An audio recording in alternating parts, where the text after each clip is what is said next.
Welcome to appleguide. This tutorial will show you how to protect your data on your iPad and iPhone.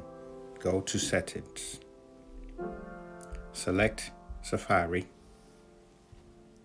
Scroll down and select Hide IP address. Your IP address could expose information such as location or even personal information. Now, select From Trackers.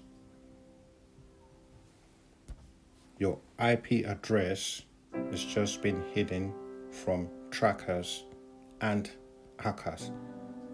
This is how you secure your data on your iPad and iPhone in simple steps.